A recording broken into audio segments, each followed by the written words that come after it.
you're in the side of leadership of helping people figure out sales, a lot of what you have to do is unteach people bad habits from old sales jobs, or break habits of what they thought sales is like, and teach them, because what one industry or one company might see as a good sales process might not work in another. You ever had a thought turn into a rabbit hole? We're here to help. I'm Kyle. I'm Connor. And welcome to Deeper Perspective. Yo, is that on? I think it's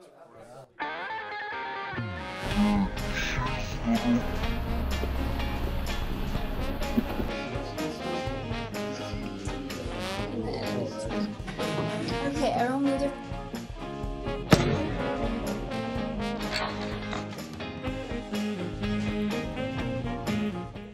Oh my god, bro, you let you pick him up?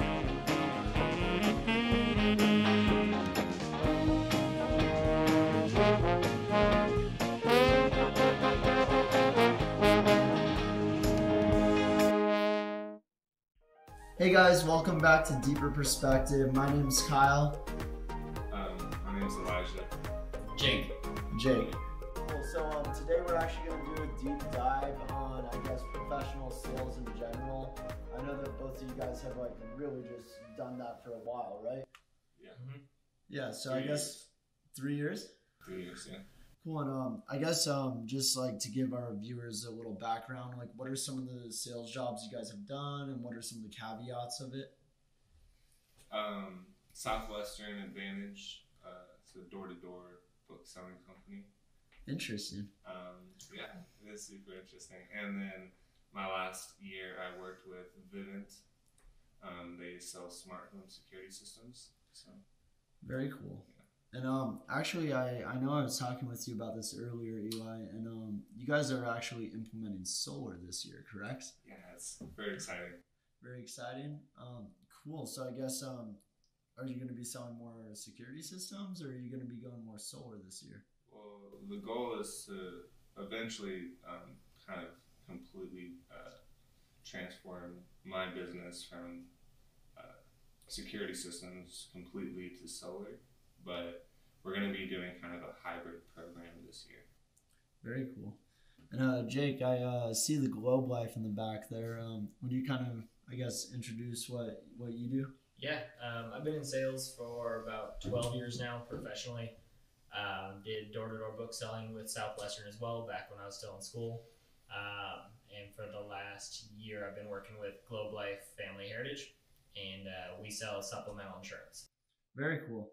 And so you guys both started with the book door-to-door sales, and I did as well. Actually, we all sold for Southwestern. Mm-hmm. But I guess in general, I know that when you go into like a mall kiosk, you always see these phone booths, right? And they're like these sleazy salesmen, right? So for someone that's not in sales, is that a connotation that's actually true, or do you think that there's actually some misconceived notions about sales? Well, my opinion is there's a lot of conceived notions about sales, good and bad, right? And to an extent, all of them are true. But some of them can be, right, kind of made a little bit more than they actually are, right? So that's kind of where I'm at. Cool. So I guess, what do you mean by that? Like, which notions do you think are, hold some truth, and which ones do you actually think are more kind of just not true at all? I think off of that one, the reason that there's anything you think that's a stereotype about sales is true is because there's good salespeople and there's really bad unethical salespeople. Like some of the bad connotations you hear of tell you anything to make a sale, won't take no for an answer, pushy, only focused on what they themselves get out of it. And there's a lot of salespeople who do that and give the rest of us a bad name and make a lot of our jobs tougher to just build trust and overcome those barriers. Because the other side of it is there's really service-minded salespeople. There's people who focus on what can I do that's not going to help this client in front of me, but also will help myself in the long run. I think you see professional salespeople are a lot of times more laid back and willing to listen rather than talking over the people that they're selling to. That's really cool because I think for a lot of viewers that don't really know anything about sales, our first thought process is, okay, so sales is persuasion. Is it actually persuasion though? Because if you think about it, are you persuading someone, or are you kind of more just telling them what you have and kind of showing them that you provide a certain service and asking if they might think this is useful for them? Well, of course, you're trying to persuade them, right? Because you have that end goal, but it's all about finding a need and then showing them how you have the answer for that. So yeah, finding a need, providing a service for that need. That is, the best salespeople can always find the need. Because if there's no need, then you're just selling people on something that may not make sense or is completely useless for them too. Cool. So, but I do have one thing to kind of add with the connotations and stuff like that. I mean, it's all on like a standard distribution, so you're gonna have like the really like selfless salespeople that do really well and they're doing good business on one side of the spectrum, and then they're really sleazy, and then most people kind of just fall in the middle. They're not really good or bad, but they're just trying to figure themselves out, right? You also see a lot of people come into sales that they don't know what sales is supposed to be like, and they think it's supposed to look a certain way, so they just act their way into what they think sales is supposed to look like until they find themselves in it. Fake it till you make it, right? And it's all about like who you're surrounding yourself with. So if you're next to the people that are providing a good service, right? They're customer focused. If you're following those people, you're more likely to gravitate towards, the good side.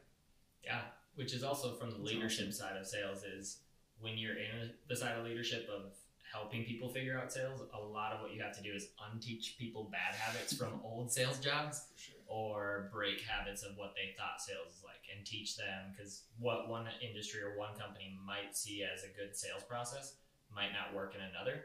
So you have to basically break down everything they know. Yes, they should use their skill sets of like referrals, connecting names, getting to know people, like all the personal stuff. But as far as the process itself, it's going to be different no matter what you're going into. Definitely.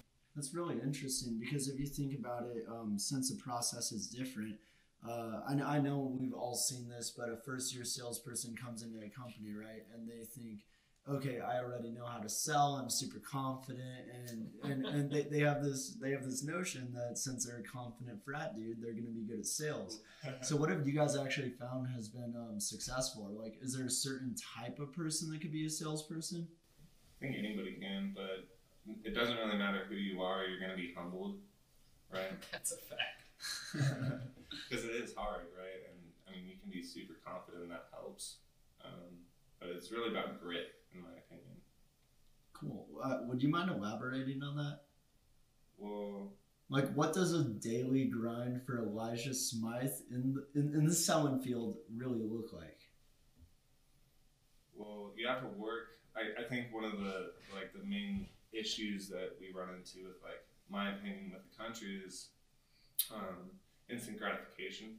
Right, so like everything is just so accessible, right? You want to watch a certain TV show. You want to get likes on your Instagram page, like on your photo, everything's by the way. very instant gratification based, and when you don't get the answer you're looking for right away, it's really easy to give up.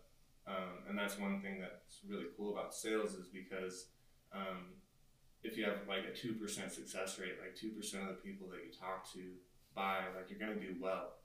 And that sounds weird because you're going to be failing 98% of the time, but it's really just working the numbers, and you're going to fail a lot. But the people that are the most successful also fail the most. So, yeah, absolutely. If you, it's actually funny. One of the new guys I was training, he, when we were meeting up for his first training day, he's been in sales forever. We drove past a parking lot. He goes, "Hey, I know that parking lot. I cried there recently."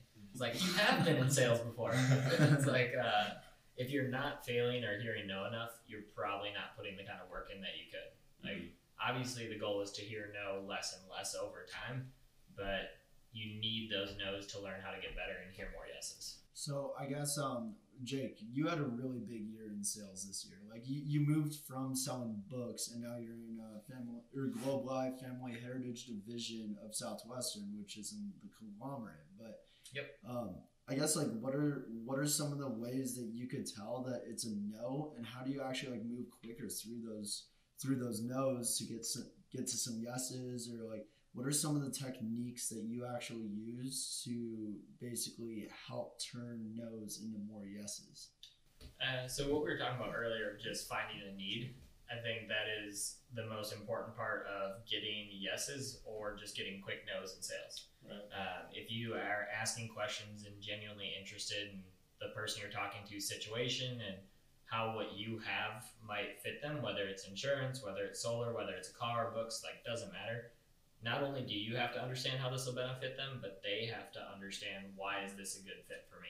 So when you find that and you get them to understand where their need is and present a product, you're going to hear a lot less no's and a lot more yeses. Or you're going to find out that, hey, there is no need here, and you might be able just to move on and save you both time and give yourself a no, which people really appreciate sometimes because then you show that you actually care. Mm-hmm. You're a sincere salesperson rather than someone who's like just digging and digging and digging and trying to force something on them. Because you're actually trying to help people at this point.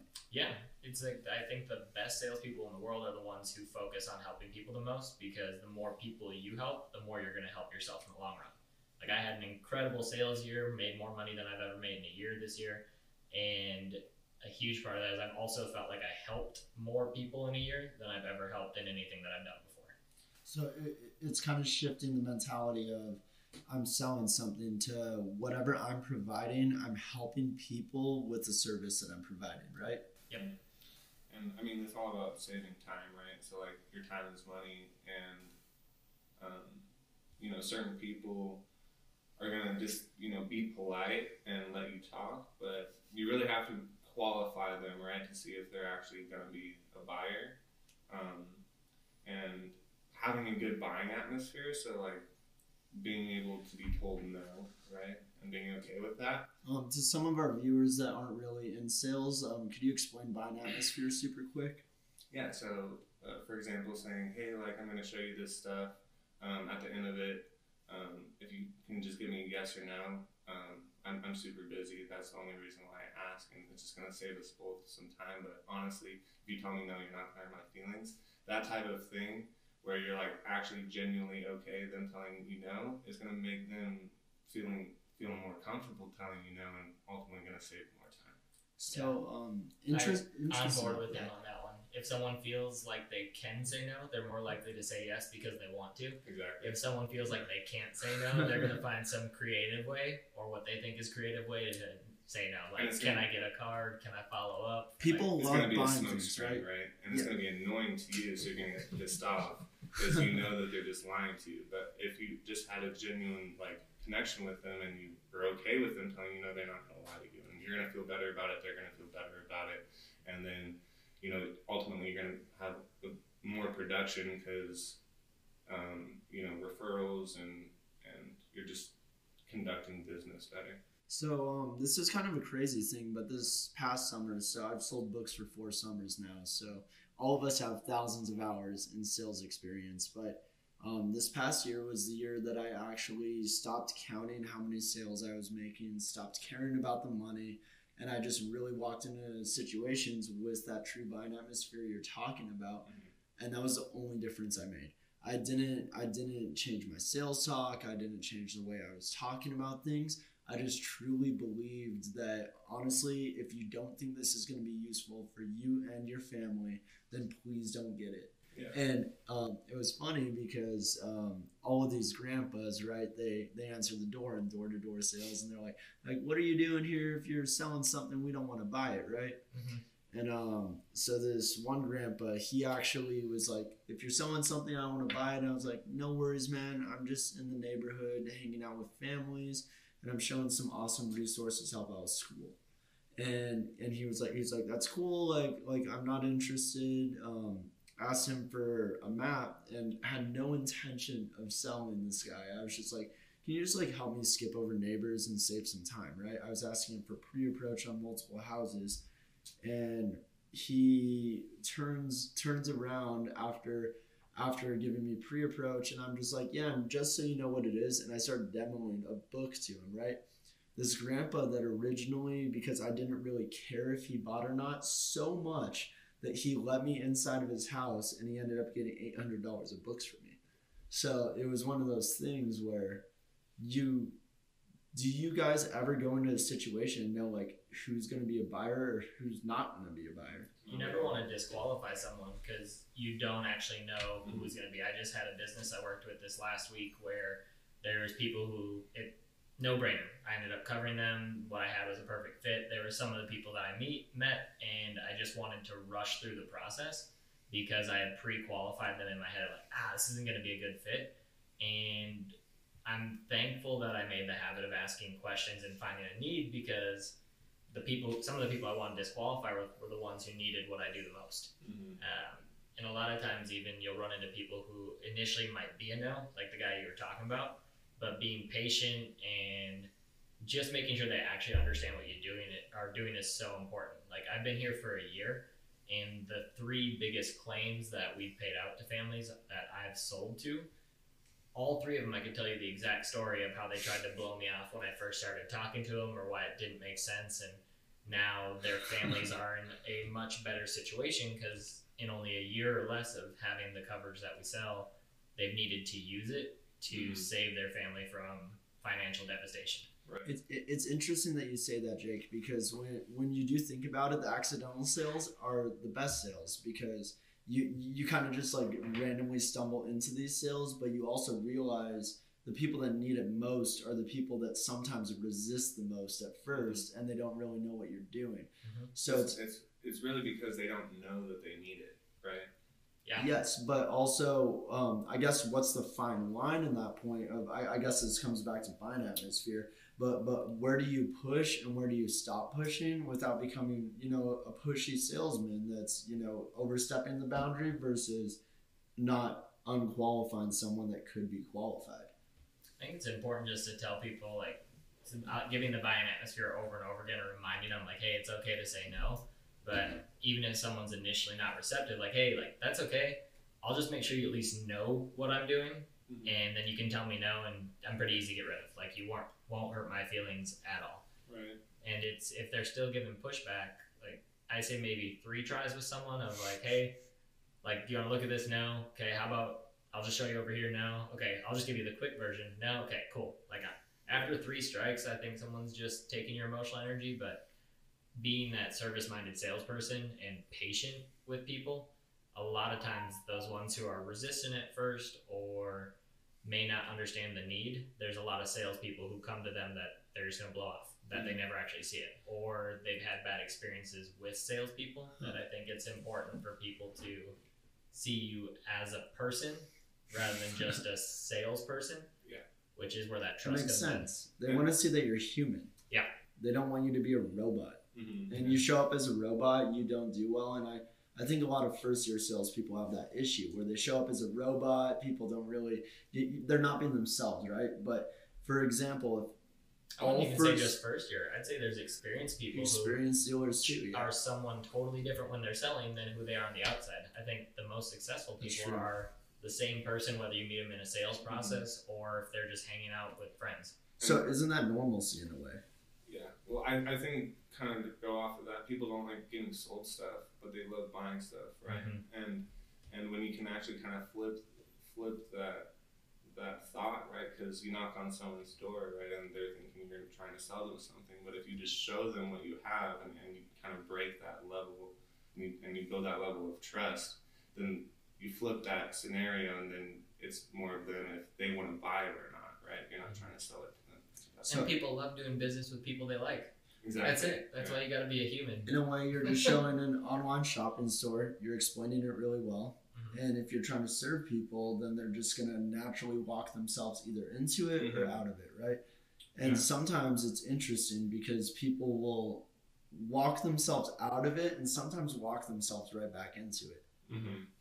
Like sometimes you're selling a product and people will be like, yeah, I really, like, for this reason, don't think it'll be useful. And then the other family member comes in and they're like, I really do think that would be useful. And then it's basically a debate between them instead of the salesperson. And that's what you want. You want them debating. You don't want them feeling weird telling you no. Yeah. And I mean, I think a really big thing is like a lot of salespeople are trying to get the sale because that's their job, right? Brain fart. Well, you don't have to make the sale. Bunch of smarts with the brain fart I guess. presentation.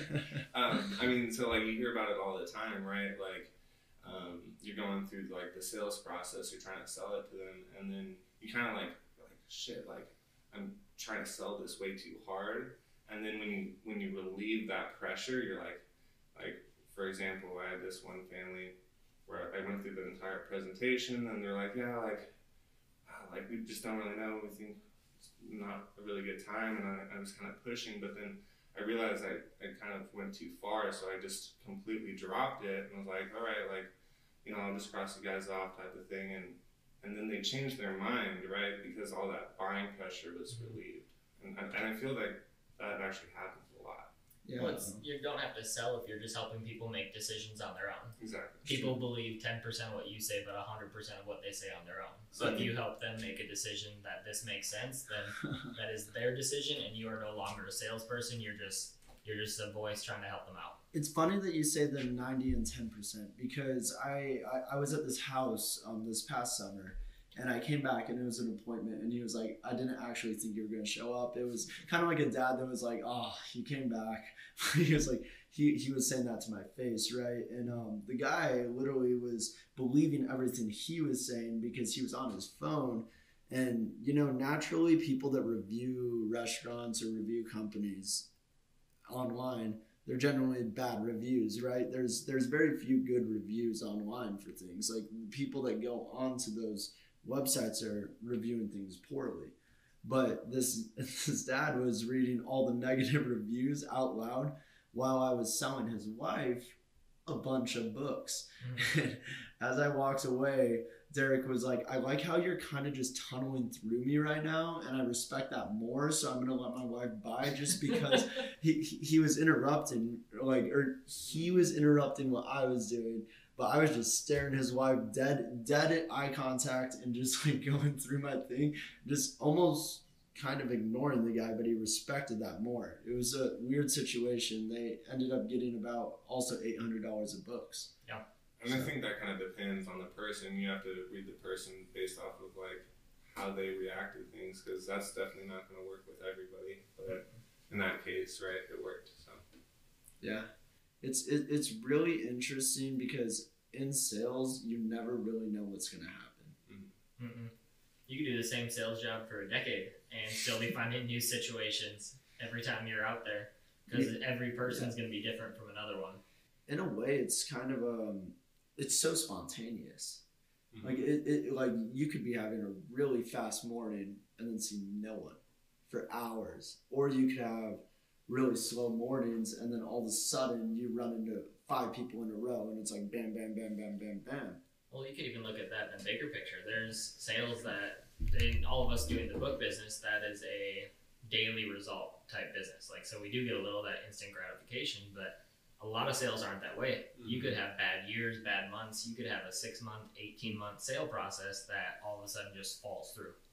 Especially in real estate.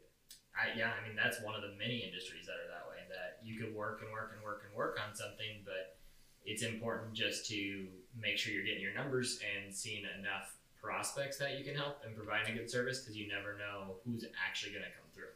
Yeah, I guess, so I know you guys, like all of us could go sell anything, right?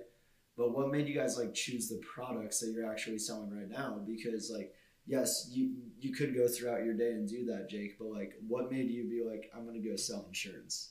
Like what was the thought process? Yeah, I think a huge part was when I left the book business, I wanted to find something where the career fit what I was looking for, but also that I was selling a product that I could have a completely clear conscience selling. I hated the idea of, like, I looked into tons of insurance companies actually, and there's a lot of them that if I was to try and sell somebody on, I wouldn't feel morally sound about, because it's like, I don't know if it's something I would use. I don't know if it's something that I really think everybody needs. That I chose the product that I sell because it's something that people have a need for, and whether they actually end up needing our coverage or not, it's a win-win, because we do a unique benefit where we refund premium to people if they don't use their coverage, so it ends up doubling as a savings account. And I had such a belief in that of like, I'm going to help somebody, or I might just be helping them save money. And the fact that I've actually been a customer of Family Heritage's for about 5 years before I ever started working here made it even an easier decision to be, if someone's like, well, do you have coverage? I'm like, yeah, I've had coverage for 4 years, 5 years before I even did this job. That's cool. Yeah, I mean, if you don't have what you're selling, it is a lot harder, right? Like if I'm trying to sell you on something that I wouldn't get, it's like you're not going to be talking with conviction, right? You're just People going can feel that, right? Yeah, and so that's a big thing. So going off of that, I know like it's not what you say, right? Because I could go through a sales talk from my first summer, and it's the exact same thing almost, right? Like there's a few tweaks here. I mean, yeah, you want to know your sales scripts because you want to have something to fall back on, and you want to sound professional and have, sometimes you tweak your own sales script because you get better at the job, and you're like, okay, this worked, this didn't work, but when you're not saying it with conviction, and you're not saying it with, I really do mean what I'm actually saying right now, and you don't feel it, and your life's not going well, then you're probably not going to make the sale, and you're not going to be doing well. Yeah. And it's this rabbit hole where you just start having all these negative thoughts, and you just start going down, and then all of a sudden you're kind of hitting rock bottom in your sales job, right? Well, one thing you see from a lot of new salespeople, whether it's new to sales as a whole or new in certain careers, is often people have this pushback when it comes to learning a sales script or a sales presentation, because they think it's going to make them sound canned, make them sound disingenuous. Like, I have the same words I'm saying to everybody. Where in the reality, the reason we learn a sales script, if you're a professional salesperson, is because when you're talking to someone, rather than having to sit there and think about what the heck do I say next, you already know what you could bring up, but you can ask a question, listen, and then share something with them that's actually relevant to their unique situation, and have something to fall back on. Because if you don't, or if you haven't actually practiced a script, like, you're going to be so frazzled when you're with people, or just making stuff up, or, I mean, we've all had conversations just in general with people where the entire time you're talking to them, they're not actually listening. They're just waiting for their turn to talk, or trying to figure out what the heck they should say next.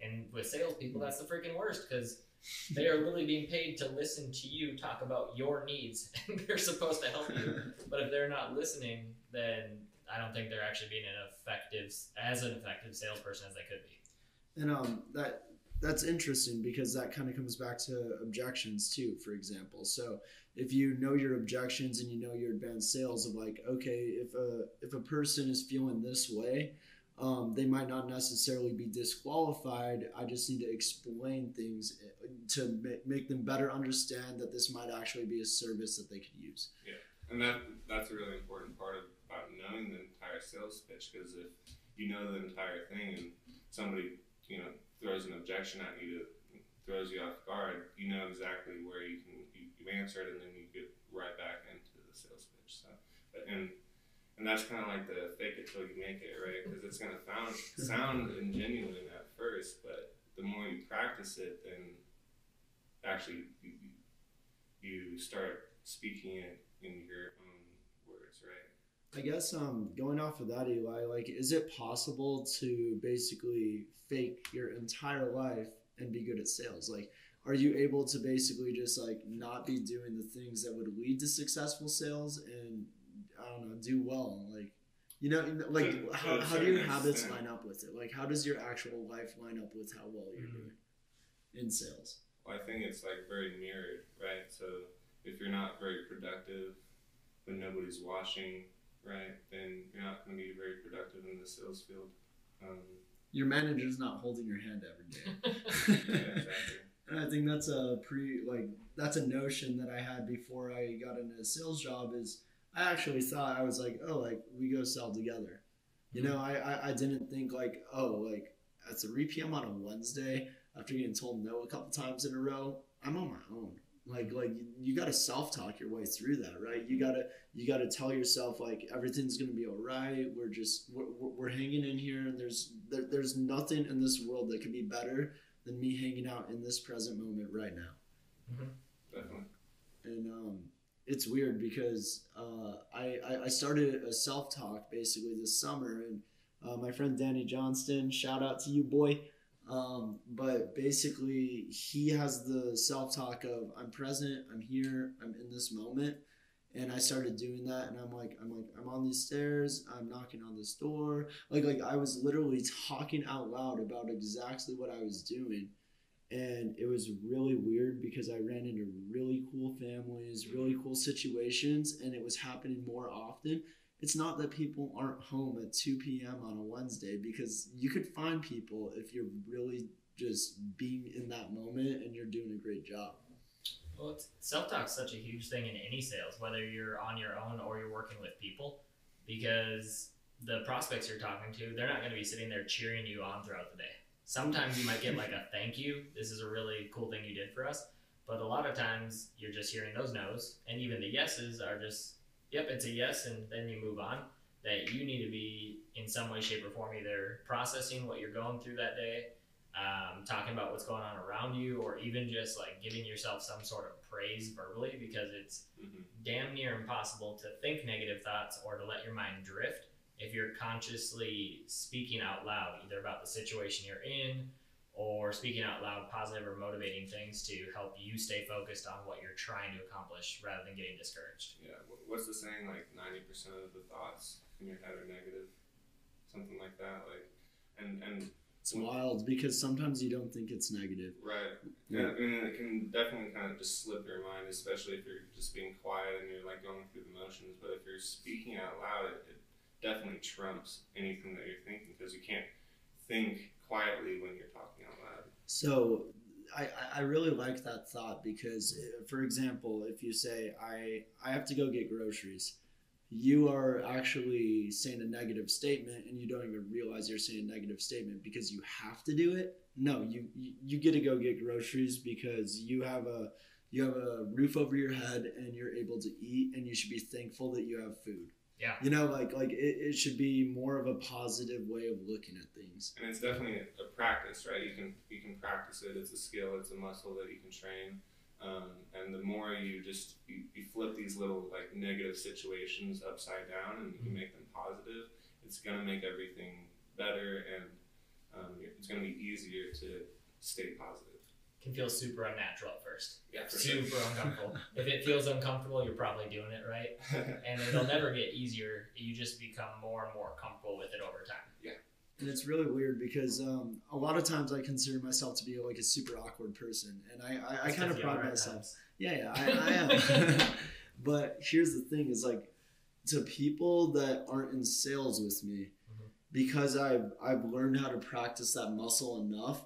I could feel awkward as shit in the room, and I could come off as sometimes the most confident person in the room if I'm around people that haven't been in sales, and they don't notice the small things sometimes because it's something that you actually have to pay attention to, and you're consciously practicing your self-awareness all the time in sales. Yeah. That's actually, being in sales, one of the best and worst parts is how self-aware you learn to be. Because then when you're starting a sales job, it's really easy to blame the system, blame your territory you're in, blame the people you're talking to. But more often than not, if you're not seeing the success you want, it's not based off external things that are going on. It's based off of what's going up in here, or based off of what you're doing. Like, self-awareness is so frustrating in that one, because on the good days, it just feels like everything's going right. On the bad days, you want to throw blame everywhere, and if you were to look in the mirror and realize, holy crap, I am not operating at my best. That is why it's not working today. And sometimes when you're not operating at your best, it's really weird. The less I think when I'm selling, the better.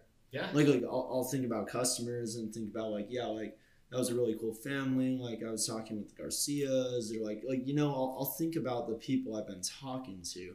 But I'm not thinking. Like, I'm going blank all day long, and that's when I have my biggest days. Well, it lets you be present, because you got to take the thinking out. Like, whether it's who you need to go see, whether it's your production, whether it's, and there's so many things we could be thinking about, and a lot of the stuff we think about has nothing to do with the moment we're in, especially when we're with a prospect. That really the only thing you should be thinking about during the day is either the person in front of you and how you can help them, or who is the next person that I'm on the way to see. Like, and people notice that though. People really notice, like, if you're thinking about anything, like, and you might not even notice that you're, thinking about the smallest thing, that could instantly turn someone off when you're talking to them if you're talking to a prospect that you just met. And if you're not thinking about anything, it actually comes off way differently to people. People pick up on that. Mm-hmm.